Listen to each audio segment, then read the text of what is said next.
Welcome back to another mailbag, and we're going to jump straight into it with an email from a U.S. Navy sailor who also makes music in their spare time. And they say, when I heard you making jingles with that intro-level loop maker, which I think I must have done at the start of the year, I was inspired to turn the mailbag jingle into a catchy 1980s-style synthwave remix. Nice. So he's done a couple of these. Yeah, thank you. This email, by the way, is from February, and I just must have missed it. I'm sorry. I don't know what I was doing in February, but I missed this email. So here are the two remixes. This is the first one. 2 minutes and 13 seconds of 80s synthwave. You don't have to listen to the whole thing. We can listen to it a little bit at a time. But let's listen to the one that says Mailbag Short 3 to give you an idea of what we're up against. Okay. Okay. All right. 3, 2, 1, play.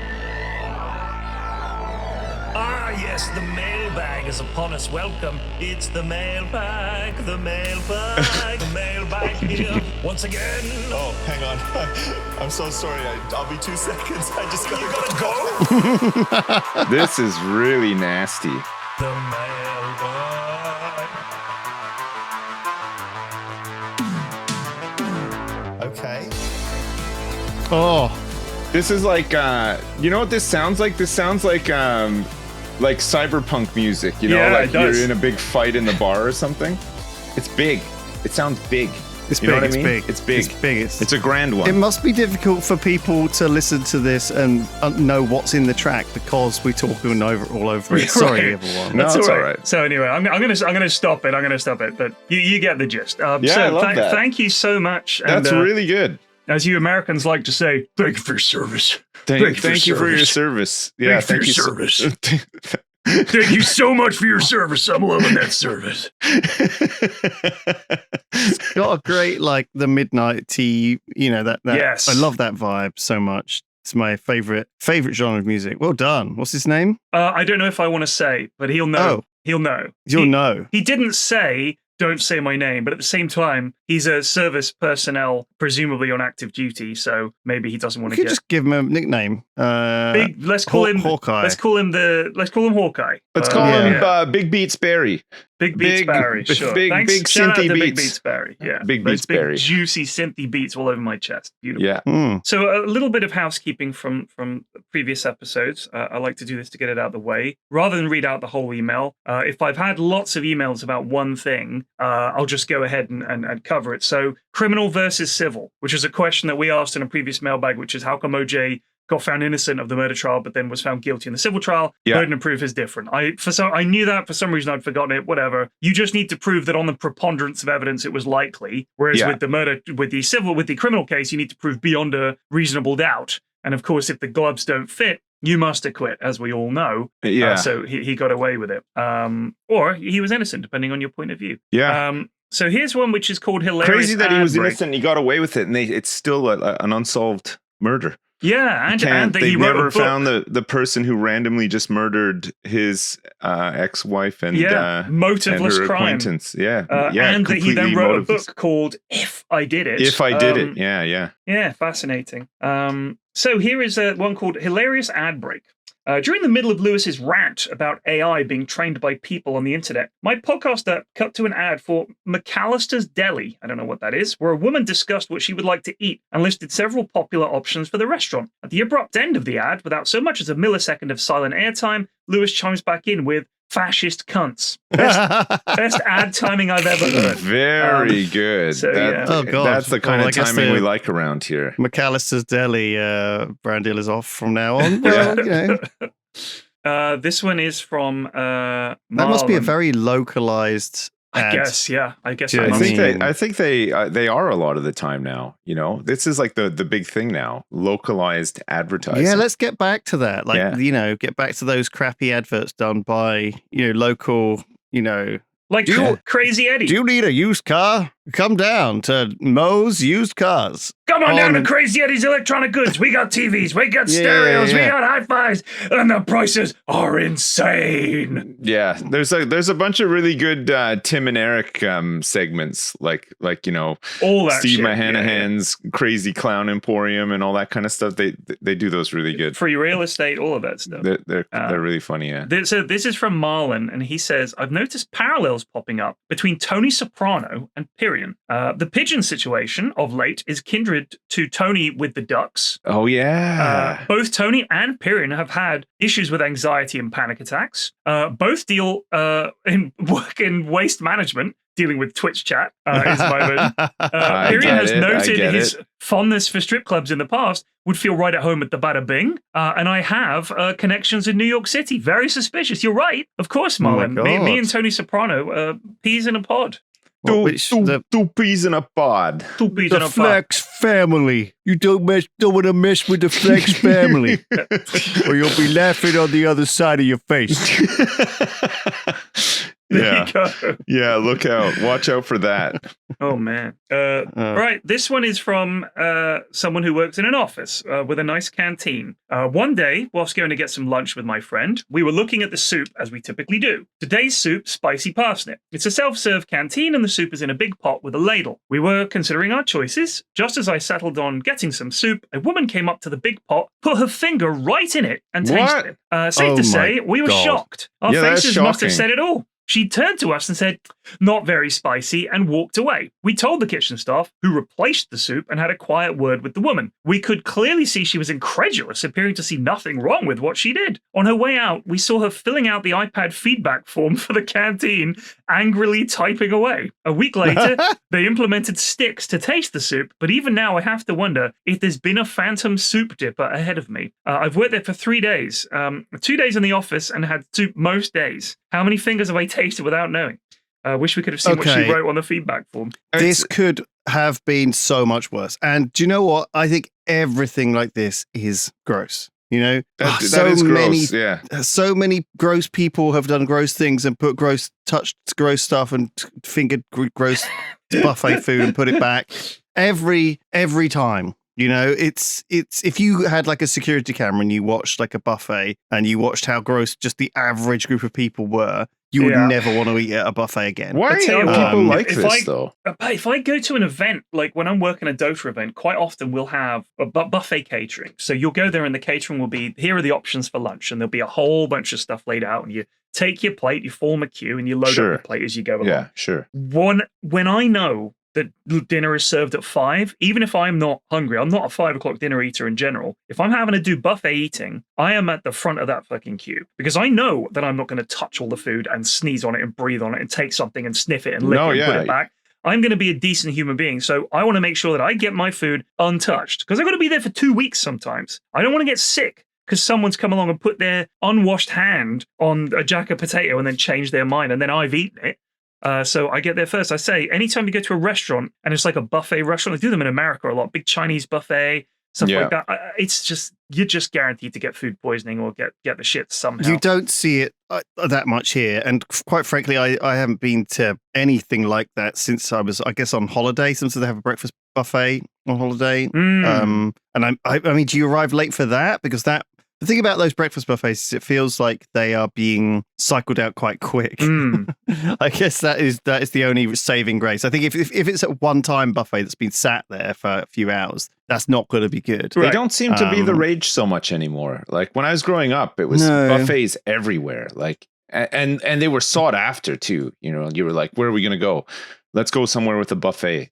Let's not eat all day and get really hungry and go to the buffet. I have very fond memories of going to like the Pizza Hut buffet as a kid, you know, and I think apparently those original style Pizza Huts do still exist in like little towns in America. Yeah. Where they some of them are like untouched. I think there's a small town in America that still has a Blockbuster.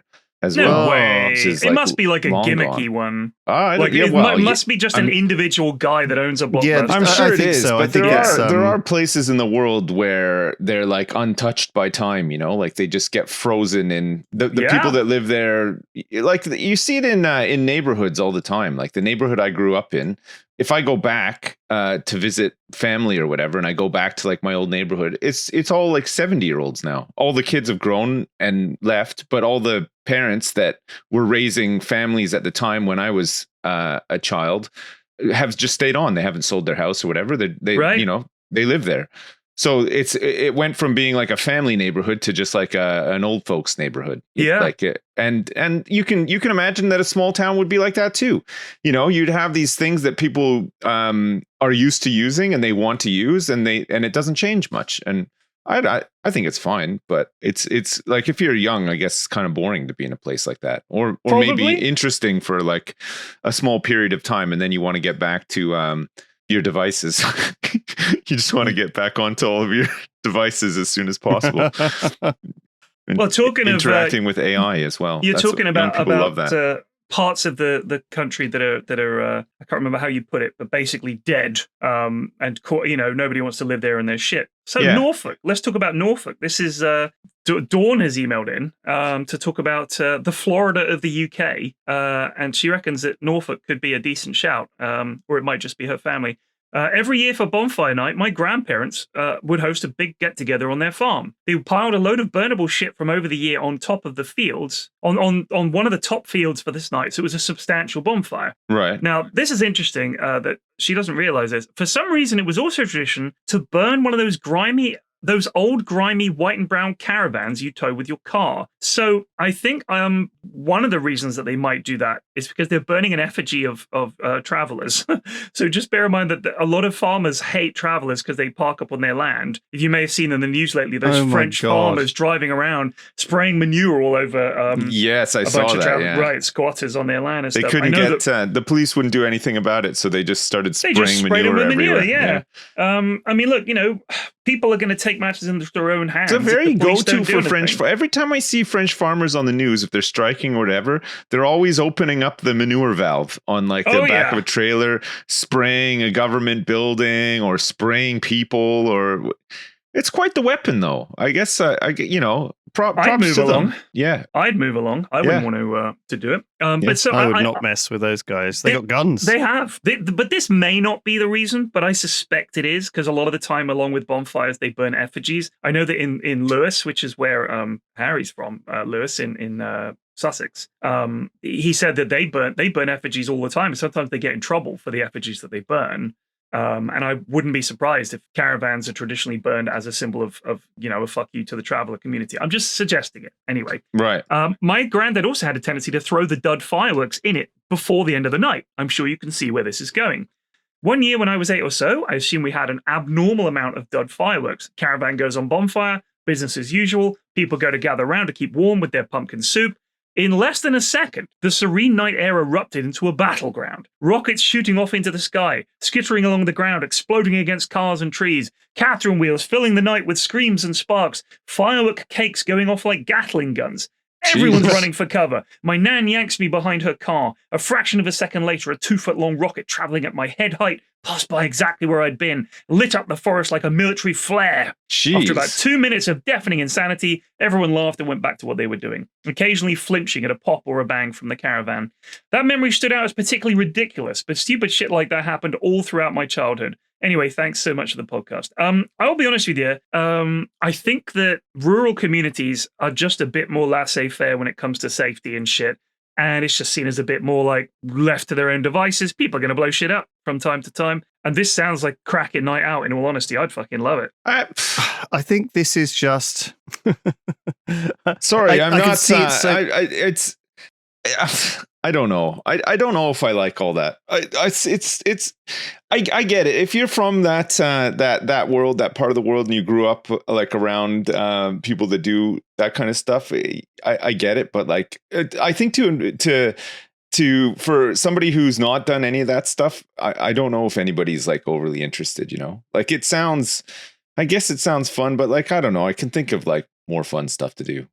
Well, yeah. I mean, there's always something more fun to do, isn't there? But bonfire and fireworks is pretty cool. I went to a bonfire one time, and it was okay, But like it kind of like. I like country people are just like a breed, aren't they? They're like we went to this bonfire and there were people there drinking, and like the party hadn't even really started yet, and these guys were just like absolutely hammered. They were gone. And they were like running through the fire and stuff. And they were, there was like a coal pit that they were running through. And you just think, man, come on. Why are you doing all this? Like you don't jump through a big fire. A guy jumped through the fire and got lit on fire, and then they had to call an ambulance. It's like it's not really that fun, you know? Like it's kind of a downer. Like some people thought it was fun, but like most people were like, this is dumb. It was just pretty dumb, you know. Oh man, yeah. But I guess not all bonfires are the same, you know. But different breed, the country folk. Yeah, we used to have a bonfire every now and then at the end of the garden, and we would usually burn things that were. I mean, this was the late 80s, like early 90s, right? When I was a kid, and we had a decent sized garden. I think the whole plot was like 1/3 of an acre. And so, you know, it had a little bit of a sort of gap at the end of it and an old well as well. And occasionally, you know, there would be, I think when you have a garden that size, you've got a lot of stuff grows during the summer, you know, and trees need to be cut down sometimes or pruned off. And there's lots of things to burn. And I think one time, you know, a big tree blew over and there was my dad had regular bonfires to try and get rid of all the excess wood, you know, because I think a lot of wood comes out of this tree. And obviously a lot of the stuff goes in the compost heap, but you also just generally build up a lot of paper and rubbish and documents. And my dad had all of these files because he was an accountant and it was all of his tax info. It's all of his receipts and stuff. Now I think about it, it's a bit weird. Yeah. Like my dad he was cooking bring the all books. these. He was cooking it on compost. We'd wheel these filing cabinets up and down. We could maybe quite a rush really about it weird, as well. Yeah. God, the fires were really big, and he was cackling like an evil villain the whole time as well, which was really weird. And we all took our clothes off and we all danced around. Of course. And then we said Hail Satan. But no, I mean the Lewis fireworks bonfires even are, I think, a long-standing one of these long-standing British folkloric traditions where you don't mess it comes from something like I think it's probably both Guy Fawkes, which is a huge thing here as a sort of remembrance of the day that the Houses of Parliament nearly got bombed, and around sort of a similar time, I think there were a lot of martyrs being burned at the stake for believing in Protestantism or whatever. Yeah, and so I think would it have been Catholicism? I don't know. Which one was it? Because I thought that Guy Fawkes was Catholic. I think. The Lewis martyrs were 17 Protestants who were burned at the stake. Huh. So yeah, it was Catholicism. They decided to burn some. Wait, so did the Catholics burn some Protestants? Yes. But the Catholics wasn't. I mean, I can't remember. I thought this was post Henry VIII. It was, but there was this thing where they had this rough time where there was this Reformation period. Remember where it went back and forth a couple of times, and as a result, it was like it was the classic bit of government where Henry VIII was like, right, I'm going to make everyone Protestant so I could have my divorces. Yeah. And then everyone was like, and then the next person in charge was like, let's bring back Catholicism. Right. And then the next person in charge was like, well, maybe this is not going so well. Exactly. So you know what? Just back and forth. That's how we know that religion has and always will be a force for good. Oh, yeah. Just been such a fabulous force for good. All the people we burned and tried to kill each other over, but whatever. Bonfires are weirdly primal, though, right? They're great. They're very sort of staked in our, rooted in our genes. We love fire. Like. You know, you can imagine a lot for many hundreds of thousands of years. Well, the guy I saw pass through the fire probably has genes skin grafted to his legs now, so I don't think they're great. I think he proved himself as a new warrior in the tribe. Yeah, I'll get you down to a bonfire, Sips, next time you're here, and we'll do like a just you and Sips. You bring all your tax files as well. I'll bring them all. God, we're gonna need a couple of trucks for this load. It's I got a lot of files. My dad told me everything he knew. I got a lot of receipts. All right, this is from Bob. This is from Belgian Bob. Title: Are Brits Stupid? Brackets clickbait. I went on a 10-day trip to the UK with my partner and had some thoughts. Right. We stayed in Oxford, Bristol, London, Bath, and Cardiff. I'm from Belgium, so there's a lot of cultural overlap. Jeez, that is a lot of places. Yeah. I live at, but there's also not far. that's really not very far from each other. Like, I'm not kidding. If you went from Oxford to London and then to Bath to Bristol to Cardiff, you could do that. You could drive that in a day very easily. Yeah, but I think the UK is quite maybe unique in that sense, that you can go to all these different places and they are quite different. Like, I mean, culturally, you know, obviously the same, but like all those places you listed are like quite different to each other. You know, like it's like you'd feel like you really feel like you'd been to some different places in a short period of time, which I mean, certainly Cardiff. I think you could knock that off the end of that list and have a perfectly good holiday. Anyway, I'm from Belgium, so there's a lot of cultural overlap, which I also don't agree with that, but whatever. I live in a 270k population university city, where progressive parties get about 2/3 of the vote in elections. This will be relevant later. We noticed a lot of warning signs for things that seem extremely obvious to us. For example, the mind the gap, not only on train PA systems, but also on posters, etc. This is obviously with good intentions, but isn't it extremely obvious that you need to be careful when exiting a train?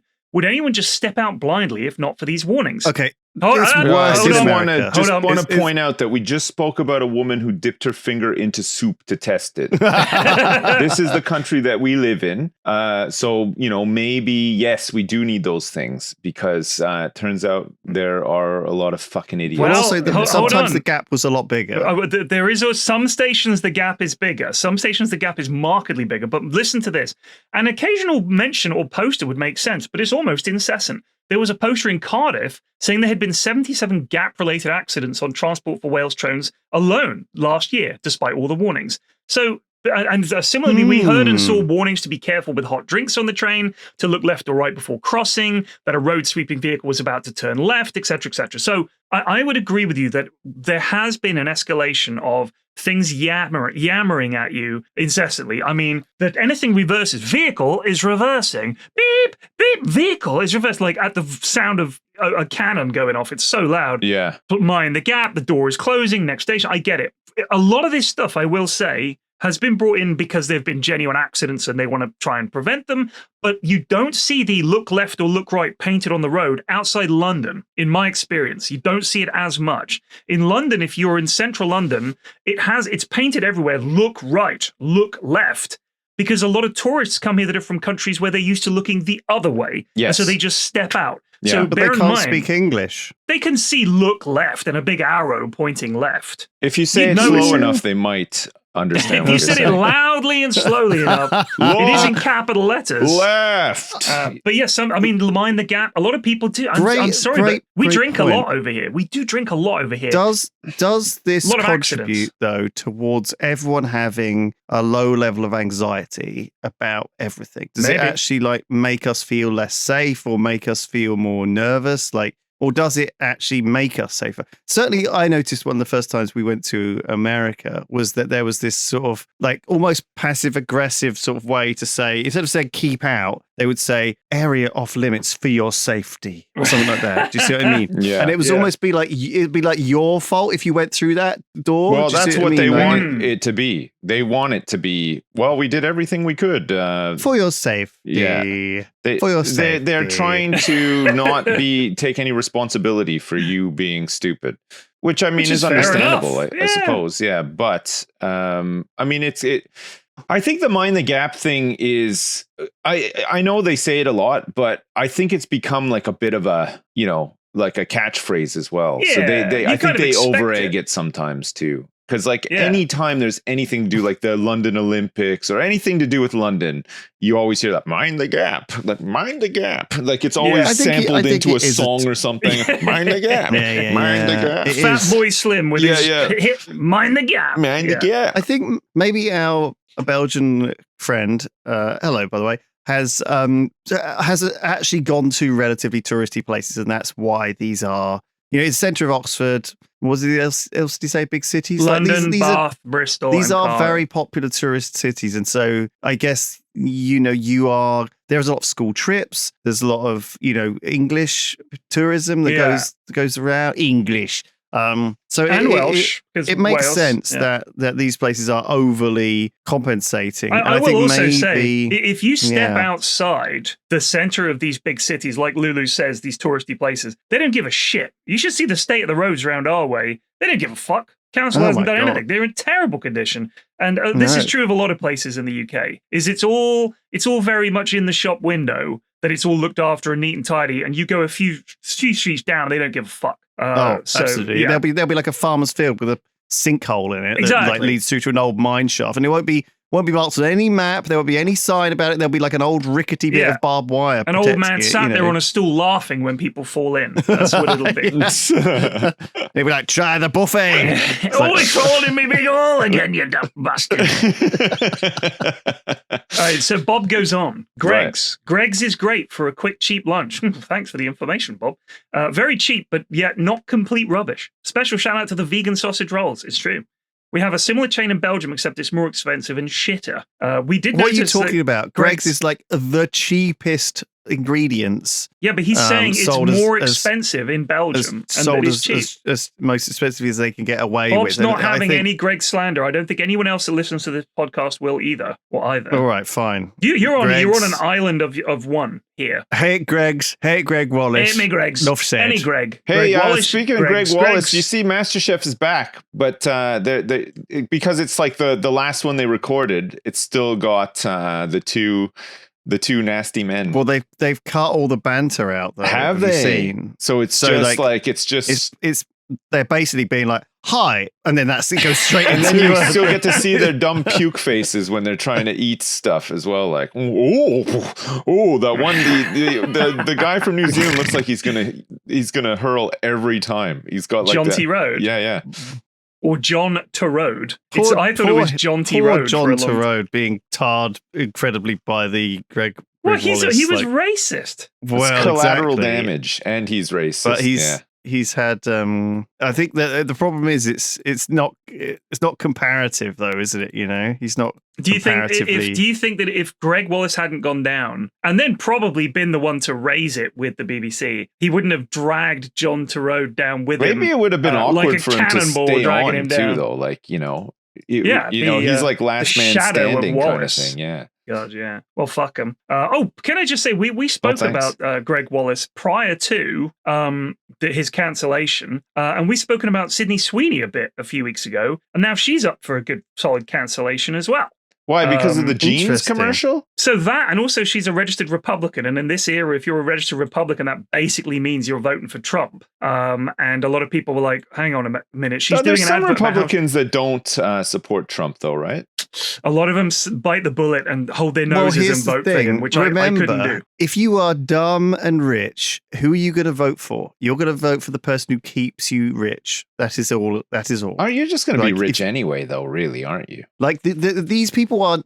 You'd have to really go out of your way to fall out of being rich. About nothing other than themselves. All she cares about is herself and holding on to as much of her money as possible and being as rich as possible. And that's where Elon and Zuckerberg and all these people come down. It's all they care. How are these guys going to lose any money though, or enough money to be destitute? Like because someone might raise taxes and it might cost them a bit. So that's that. Even then, though, I mean, come on, man, you got more money. These guys have more money than they would ever know what to spend it all on. Like they don't spend it. There's not even enough yachts in the world for them to waste all their money on it. It's a dick measuring contest. They're comparing themselves constantly with other people and having this. It's their dragons sat on their hoards and comparing their hoards. You know what I mean? Yeah. If you took away half their wealth, they'd still be richer than everyone. Yeah. If you took half of their money away. But they don't think of it that way. Like they don't even, you know what annoys me is, if you think about what rich people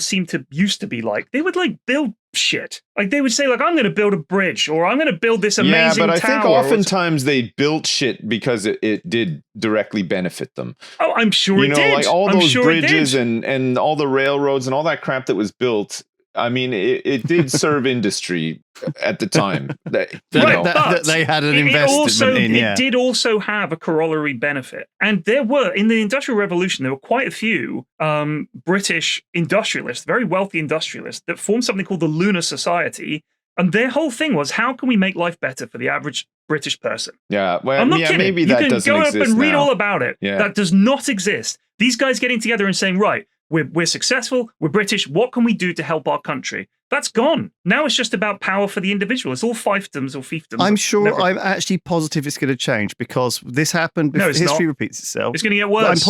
I'm positive it's going to change because we've started to see the backlash with things like Luigi Mangione, right? Like we've started to see the hatred of the rich and instead of the elevation of them, right? It's a new idea that the rich are scum and we need to bring them down from their high tower. And all it'll take is another couple of Luigi Mangionis before they start getting scared, like they did in they're like already the 1900s. Pretty scared, though. Because there's been a couple in the 1900s, they suddenly decided to start spinning and working on their image and making donations and changing the world for just to stay alive. I think there have been a couple of Luigi copycats, but you haven't heard about them. They just won't. They don't want to draw a lot of attention to it. But there's been like 2 or 3 other ones that are like quite similar. With people who are like CEOs of like quite big companies that are. It's a groundswell of kind of. It's a direction that we're going in. And I think a lot of people agree that there's too much inequality, that they are too rich, and something will be done. And as soon as it will be, as soon as someone has the balls to do it, no wonder. The question is that can they do it? Do you know what I mean? The rich give so much money and have such an influence on politics that they can, even like I read it yesterday. It was like Trump approval rate or whatever amongst the Republicans, the red sort of states voters. Even with everything that's happened over the last year, he's gone from like 99% popular to 98% popular amongst people who voted for him. You mean? Yeah, it's like the people who vote for him, he can basically do anything, and they're on board. It's crazy. Yeah, it is nuts. But I think I always feel like the way like the way that people support Trump hated Biden. They hate Biden the same way that people hate Trump. There's no middle ground. It's just a pure hatred. They're always looking for more reasons to hate him. Like it's impossible for him to ever redeem himself, sort of thing. It's the same. It's like a fanatical hatred, right? Not necessarily the problem. The Democrats also are so scared of taxing the rich and didn't do anything, and that's.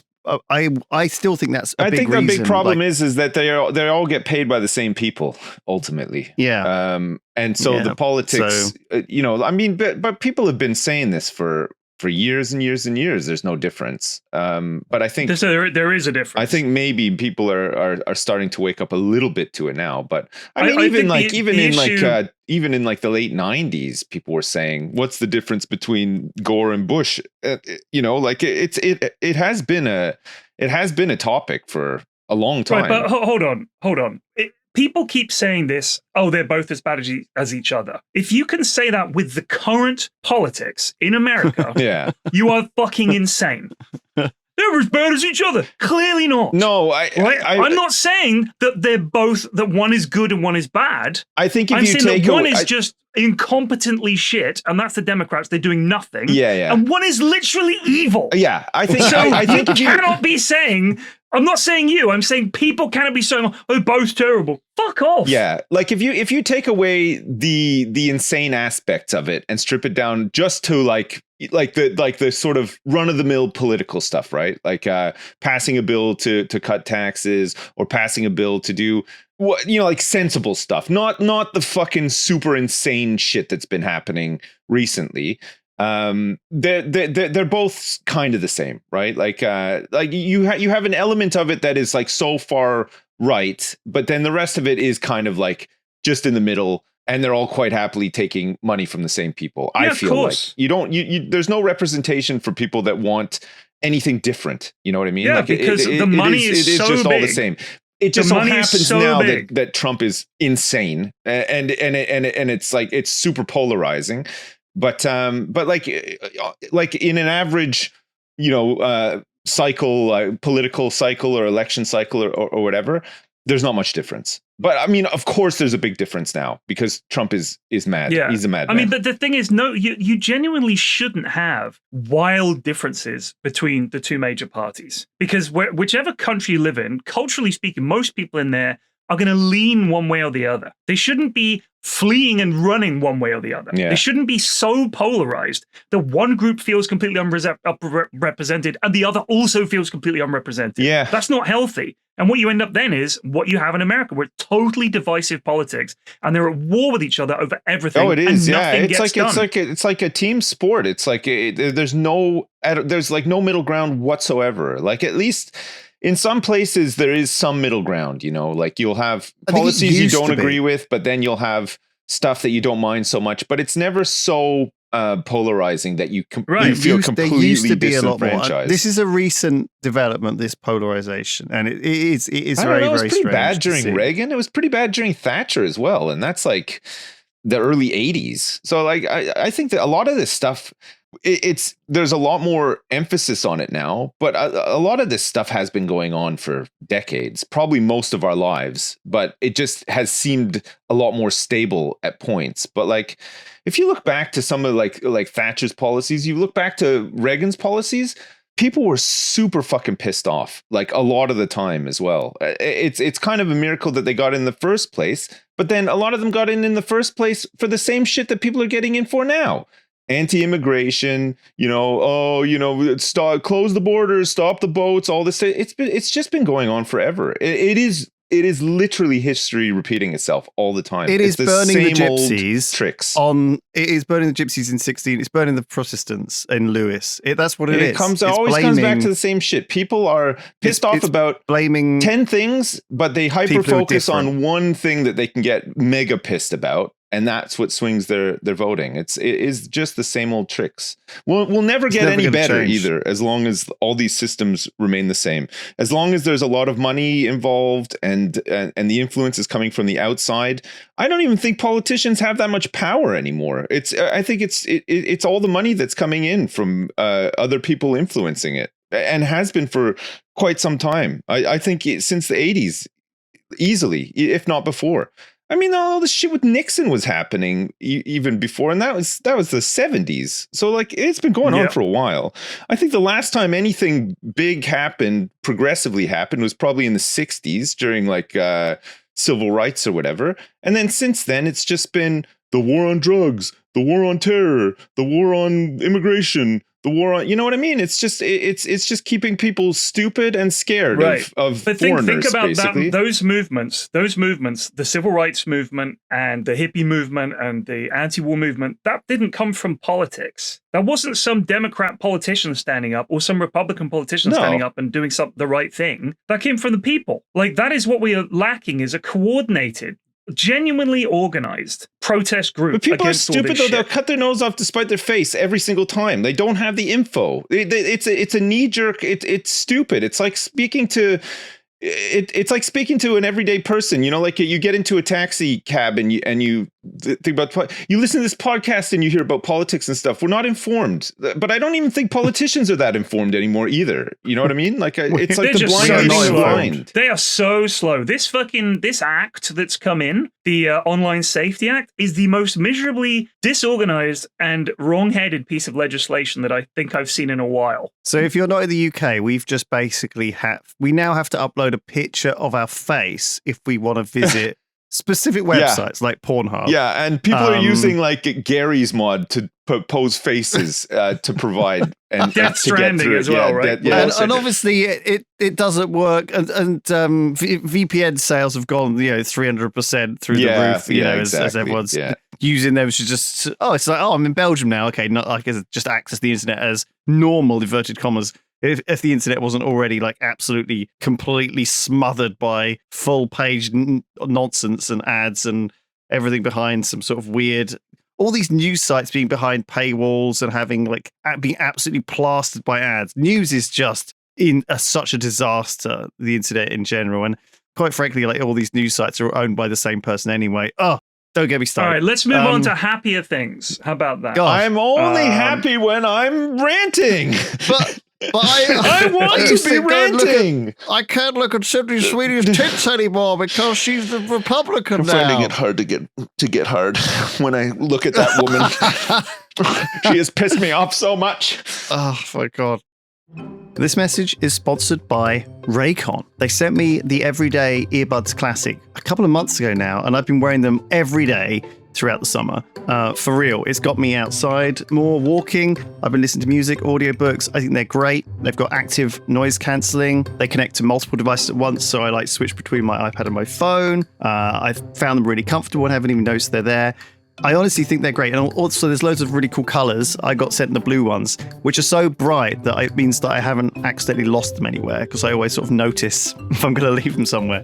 They've never run out of battery. Apparently, they've got like 32 hours of battery life, and they charge up real quick. It takes 10 minutes to give you 90 minutes of playtime. So I've honestly loved having them in. So if you're interested, why not check some out? Over 3 million customers already use and love Raycons, and they come with a 30-day happiness guarantee. Raycon quality rivals big premium audio brands, but at half the price. So buy raycon.com/Triforce and get 20% off site-wide. That's buyraycon.com/Triforce. All right, this is from Cranberry, who says this is a refreshingly stupid subject that we can discuss instead of something depressing. Oh God, sorry guys, that was like a big. This is a big shit sandwich. When and how did that start? It was the mention of Sydney Sweeney. I'm so sorry. Got us all fired up. Don't do that. I'm sorry. Don't do that to Isn't us. she married to that other actor though? The what was that guy's name? Quentin. Not Quentin. Tarantino? No, not Tarantino. Who is that? Who is that really run-of-the-mill actor in looks and roles? That Glenn Campbell? Yeah, Glenn Campbell. That's it. No way. What are you talking about? I think that, or were they on-screen married? Maybe it was an on-screen marriage. Oh, can I just say, when I was in Japan, we watched Twisters because we were stuck for something to watch in the evening. Right. What a piece of shit. What a piece of shit. There's some that sounds like a porno. Twisters? Yeah, it does sound like the name of a porno. You're thinking of the game Twister. Twisters. Oh, is the new Twisters? Twisters. The new one. The original Twister wasn't great. No, the original was bad. They made a sequel, but it's got the most stereotypical thing in it, right? This is what annoys me. And I think, honestly, this idea Americans love, where being book smart and going to a university and getting a degree and being a scientist, I don't need no science education to tell me how a tornado they works. just know in their gut. Yeah, they just know. They just look at it, and by feel, they're like, that's a cat force. Like, oh yeah, they smell a piece of dirt on the ground. They're like, yeah, storms are brewing. All these clever science boffins, but then they use terminology to describe the tornado and predict it, and they use all this equipment. It's because they're all former scientists gone rogue.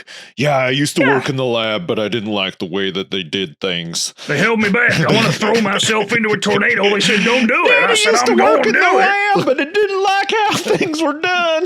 Let me throw myself into tornado. And they wouldn't give me a grant for that, so I said, science, you don't know what you're talking about. They always have a son and a daughter who are like tornado experts as well. Well, Mary Lou knows when there's a Cat 5 coming. She can smell it in the air. My boy's hair stands on him when the tornadoes come. We put him on top of the truck. Yeah, we basically just wrote the screenplay for Twisters, probably. I'd imagine that is the movie, right? Yeah. Oh, can I just say Sydney Sweeney's initials, SS. Yeah. Think about it. Drinking straws. Are you a one-holer or a two-holer? This comes back to the popular what is a room topic. Is there a hole at each side of the straw, or one hole which starts at one side and ends at the other? So the question is, are there two holes in a straw, or is it just one hole? I like on the other topic, I am firmly in the I don't give a fuck camp. I think that's a good camp. Yeah, if anybody wants to join me, we got pretzels. I think there was a collective. We got drinks with no straws. You got a buffet. You got a fucking buffet. Yeah. You can dip your finger in the soup over here. We're not even in a room. We're in a field. No straws. Snacks. Good times. All right. Yeah. So here's one.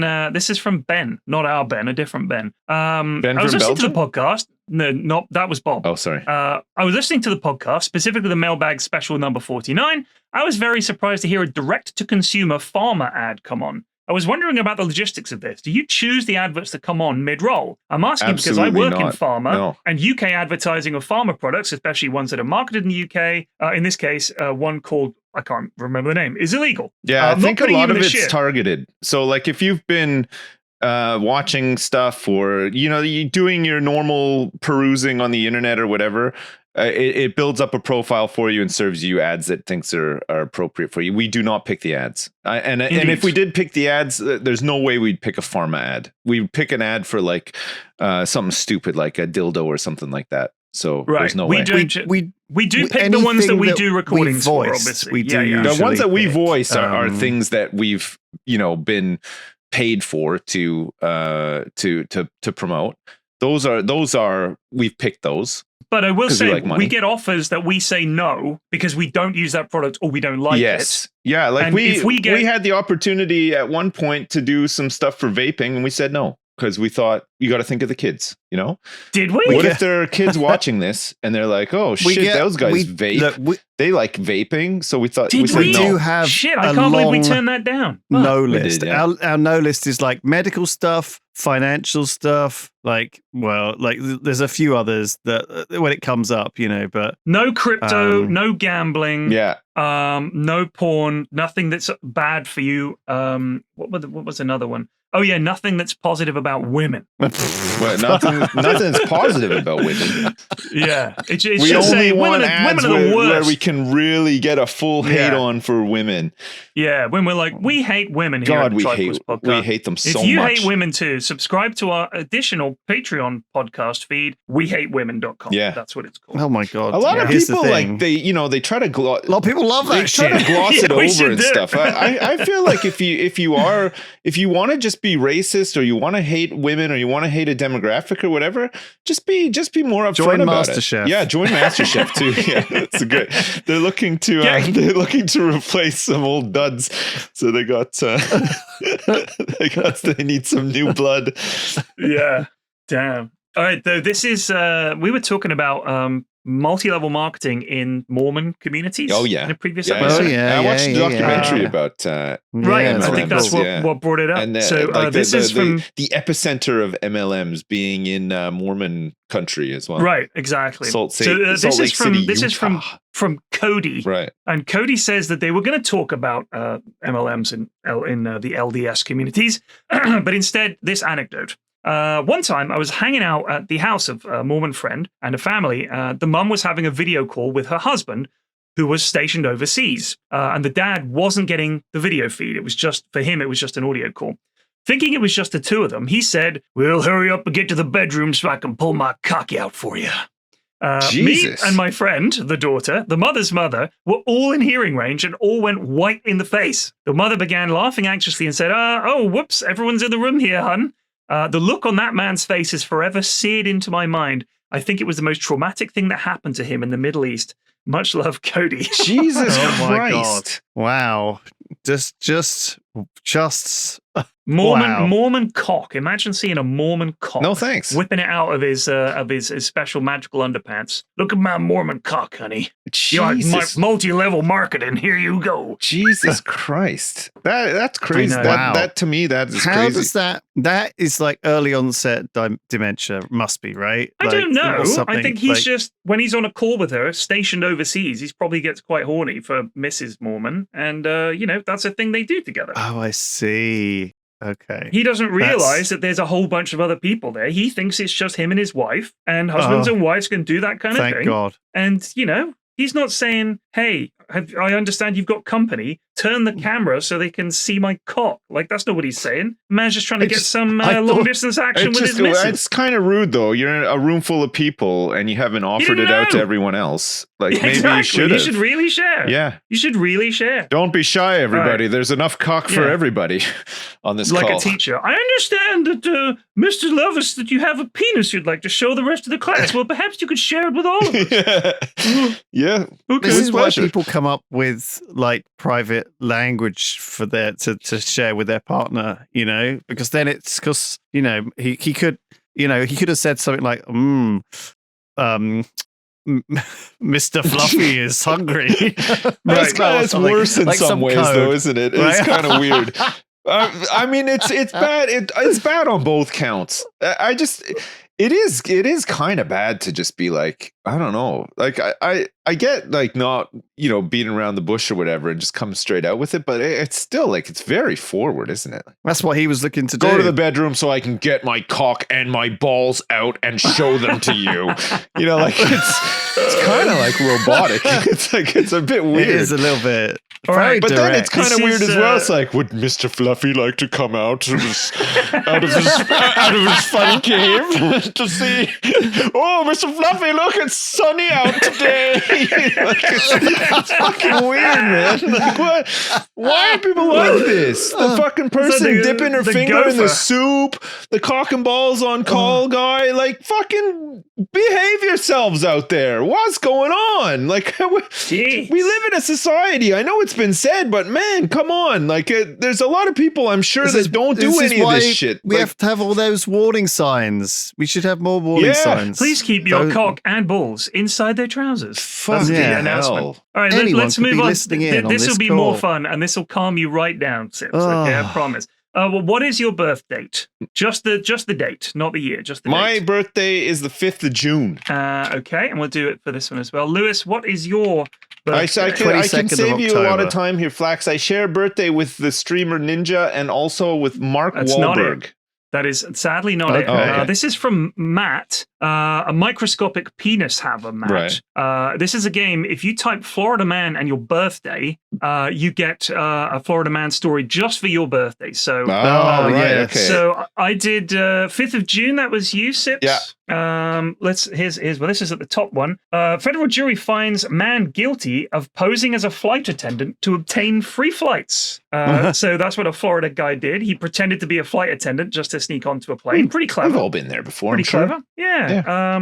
Lulu, I'm just going to find one for you. Florida man breaks into woman's house, sits on her couch, and makes unusual request. I'm just trying to. I don't think this is a particularly good one. Let's find a better one. Florida man. The Florida man. Here we go. Shoots neighbor. Oh no, I can't read that one. Florida man stabbed to death while high on LSD. Yours are all awful. Tell me about it. Okay. Florida accused people. of having sex with a Frozen toy at Target. Oh my God. So he had sex with a toy from the smash hit Frozen in the middle of a Target, and it was a stuffed unicorn that he went for. Oh my God, what are people doing? I don't know. My one is, what are people doing? Florida man believed he was half man, half dog during fatal attack. He was biting on someone's face while making growling noises. Oh my God. Yeah, good God. That's Florida for you. Why is Florida like this? Have you been there? I've been there a couple of times, yeah. I don't remember it being... But you I went was to young the when I theme went, park. so I don't remember it being... Didn't you go to Disney World or something? I did, yeah. All right, so here's what the rest of Florida is like. Not really the same. Here's what the rest of Florida is like. It's a wilderness of mosquitoes, alligators, swamp, and there is nothing. There's nothing higher than a man anywhere in the entire state. It's so flat. It's just a giant sandbar. At the edges, it's beach, it's sun. There's occasionally sharks and stuff. It's quite pleasant. Inland, it is the hell of America. It is the worst part. It is the stinky, sweaty armpit of America. It is dreadful. And if you go inland and you drive around and you see what the people are like, it is like that because there is nothing. You cannot see further. Like there is no horizon. That has to have a serious effect on people's brains. There's nothing you watch high Tiger King? up. I didn't watch It's it. like No, I sweaty, boring. It's a nightmare to get anywhere. It's just driving, and all you are seeing is the same swamp over and over, and there's no change of scenery. I didn't watch Tiger King because I just was kind of like, I just thought, you know what? I just don't want to watch a documentary about an insane American person. I just seen enough at that point, you know. So it is quite fun. I didn't watch it. It is quite fun. Good, yeah, it is quite fun. But it just gets to you, and they do a hell of a lot of meth down there, and it's just a fucking dump and depressing. I mean, you could talk to Bobes. She's from Florida. She's from the shittest part of Florida, which is the westerny bit, which is even worse than the easterny bit. But she's not in Florida now, though. Isn't she in the UK now? Yeah. But she obviously is from Florida. Right. She's lucky to have gotten out. What a dump. Awful. I have nothing good to say about Florida. No, there's not. Name one. Well, I mean, Boba's old city, St. Petersburg. Actually, like some nice bits of it, honestly. The Dali Museum was nice. Had a nice visit to that. And no thanks. Like Tampa Bay Yuck. Aquarium, which was nice. Vomit. Stuff like that. Like puke. There was some good bits. Went to nice beaches. some nice. It's actually quite. The quite beaches nice. are nice. The problem is you're still in Florida when you get off the beach. It's a violent, drug-infested hellhole. And I think I also hate it. though within reason. Yeah, so it depends where you go, and I think some places are. It's the same here, right? It's the same everywhere. No, it's not. Florida is worse. Careful, even Americans know this. Even Floridians know this. I'm the not thing just is, making Florida, this up. It's look, true. It's got huge retirement villages and huge mega rich mansions and huge some places are absolutely staggeringly beautiful and wonderful in Florida. It's got everything. It's a bit of everything. It has some pretty bits. I will say that. It's got toothless meth addicted lunatics yelling "Get off my land" and shooting you and driving like crazy and drug people. All the Miami drug Cuban vibe. Miami's that a whole dump. thing. Let me give you some advice. If you're ever in Florida, it is a stand your ground state, which means that if you just suspect, and can reasonably demonstrate that you thought you were in danger, you don't have to try and run away. You can just start shooting. Like you can just fucking Danny DeVito start blazing away. And they'll be like, now that I like. Fair enough. We got him. Got him. He was looking funny. He had brown skin. Quick one from a listener. You and Lewis always say going down to Bristol or coming down to Bristol, but on a map it is not south or down at all. Well, good question. I do tend to say I'm coming down to Bristol. It's like northwest for you, Flex. Good point. Barely. I mean, if you look at a map, it's almost a direct straight shot left. Like I just go left. In fact, it is almost exactly parallel with Twickenham, Bristol. In fact, where I stay in Bristol, it might be 1 degree of I think longitude people think of Cornwall as the bottom, though, right? The bottom. They sure do, because England faces Europe. Right, England faces Europe, and Cornwall is like the tail. I find that the shape of the UK looks like the like the pound symbol a little bit. You know, it's got like maybe that's why why they did it. Yeah, but England is facing away from Europe. The butt, which is Norfolk, it's showing its butt to France. We're giving our ass to Europe, and we're riding that pig straight to the middle of the Atlantic, where I'm sure we'd be much happier just alone. I know. I always see like the Scotland as like the nose with the Edinburgh mouth. Do you know what I mean? Do I need to show you the massive picture? UK man riding pig. I need to look that up. Yeah. All right, here we go. I will show you the image. I'll pop it into Discord for you. This is going to change. Is this like that time you see Lisa Simpson giving a blowjob on the Olympics logo or whatever? Yeah, on the Olympics 2012. There he is. A bearded man riding a pig. A bearded man riding. Yeah, it does look like a bearded man. Riding a pig. I've put it in the Discord. I like this. I can get behind this. See? Look at him go. The little pig is the bottom half. Yeah. And then the bearded man. What does Ireland look like to you? Well, no, it's just that we don't know what that is. I think that's just the background. As he's zooming past and there's like something in the background. That's Ireland. Yeah, a cloud. I don't like this. The bearded man is like vomiting. Yeah, it looks like those it little looks like he's. It looks like a big. It's a pipe. It looks like it's a huge vape cloud. He's vaping on a pig. It's coming out. Yeah, or like spitting, or he's like. All right. Here's an alternative one. If you want to see this one, this is also gives Ireland a job. It is a witch riding a pig. Oh, and there's an owl trying to land on the. Or is it an eagle? Yeah, and she's spooked an owl, and that crookedy bit that you thought was vomit is in fact the witch's nose. Right. So it is a witch riding a pig. It does look like a witch riding. The pig looks like it's melting, though. Indeed. And maybe the witch does as well. Yeah, I mean, it's just London 2012. It can Olympics. be whatever you Mind want. the gap. London 2012. Is it the symbol? London 2012 symbol. Lisa said, "Oh my god, I can't unsee that now." It's a 2012, but it does look that like is unbelievable. Have you not seen that? I've never seen. It looks like she's just unzipping some trouser and bending down at the knee. To nosh off London. Maybe she's just doing a.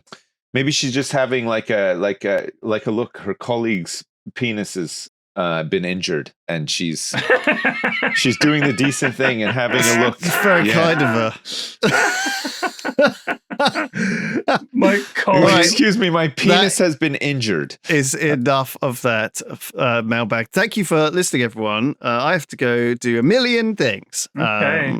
Wow, look at you, Mister. I gotta do a million things. We'll have fun. I know. I'm gonna love it. Thank you, everyone, for joining us. Sorry for all the emails I couldn't read out. I'm sorry. No, we'll get to them next time. Okay. We'll get to we next time. were all over the place this time. Sorry about that. We'll do better next time. It was great. We'll do better next time. All right. We will. All right, take it easy, Bye. everyone. Bye.